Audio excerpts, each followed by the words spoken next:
Assalamualaikum warahmatullahi wabarakatuh. Perkenalkan kami dari kelompok 7 yang beranggotakan Tiara Vindisa Putri dengan NIM 202111351, Santoso Ardiansyah Pamungkas dengan NIM 202111359, dan Ira Ismawati 202111371. Di sini kami akan mempresentasikan tentang kaidah kuliah muamalah.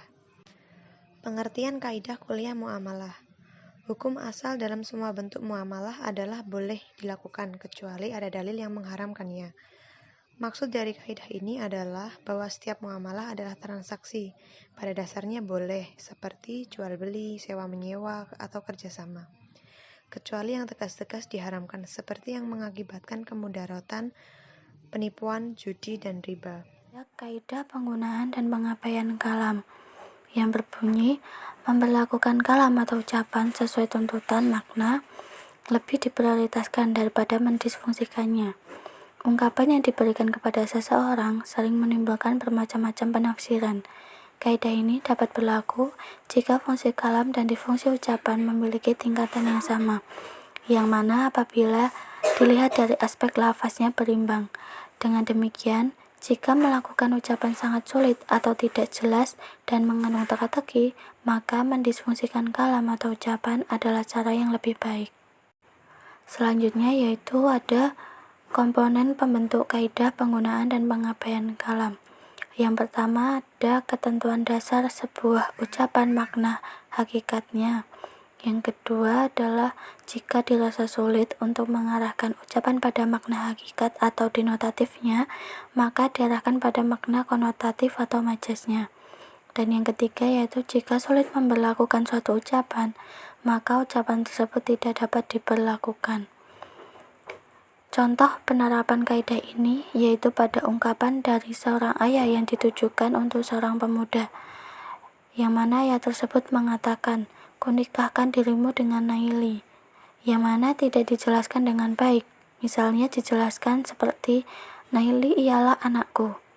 Maka ungkapan seperti ini dianggap tidak sah, karena pada kenyataannya gadis yang bernama Naili tidak hanya satu orang, melainkan ada banyak, dan bukan hanya anak seorang ayah tersebut saja. Yang kedua yaitu ada kaidah penghalang dan tuntutan, yang berbunyi, apabila suatu penghalang telah hilang, maka hukum yang dihalangi kembali seperti semula. Maksud dari kaidah ini adalah jika terdapat suatu penghalang yang menghalangi suatu perbuatan, maka akan menjadikan tidak terlaksananya perbuatan tersebut sebagaimana semestinya. Namun, apabila penghalang itu telah hilang, maka hukum suatu perbuatan yang tadinya terhalang itu akan kembali sebagaimana hukum pada awalnya.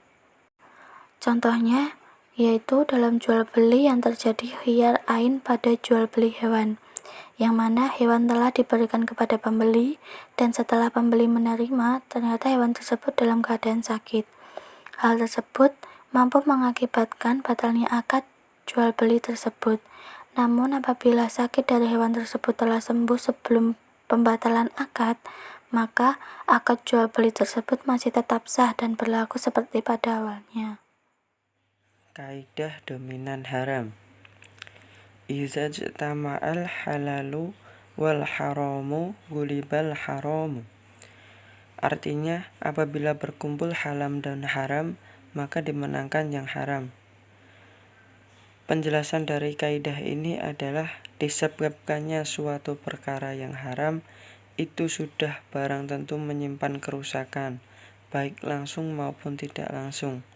Oleh karena itu, sebagai langkah preventif untuk menghindari dari kerusakan tersebut, ketika suatu barang yang mengandung unsur haram terhadap semua barang yang telah bersatu tersebut, dengan kata lain, lebih baik melepaskan barang yang halal daripada mengonsumsi barang haram yang dianggap halal.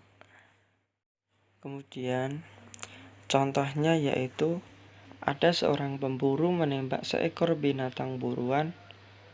Tembakannya kena, tetapi binatang rusak itu terus berlari ke suatu tempat yang tinggi. Dari tempat yang tinggi itu, binatang tersebut tergelincir dan jatuh hingga mati. Dalam kondisi semacam ini, Pemburu tersebut diharamkan untuk makan daging binatang tersebut, karena kematian binatang itu ada kemungkinan karena luka tembakan yang halal dimakan, dan ada kemungkinan kematiannya itu karena terjatuh, sehingga haram dimakan. Manakala berkumpul kemungkinan halal dan haram ini, maka menurut kaidah di atas ini, seorang pemburu itu tidak dibolehkan makan binatang rusa tersebut, karena kemungkinan halal dan haram yang berkumpul akan dimenangkan oleh yang haram. Sekian dari kami. Terima kasih atas perhatiannya.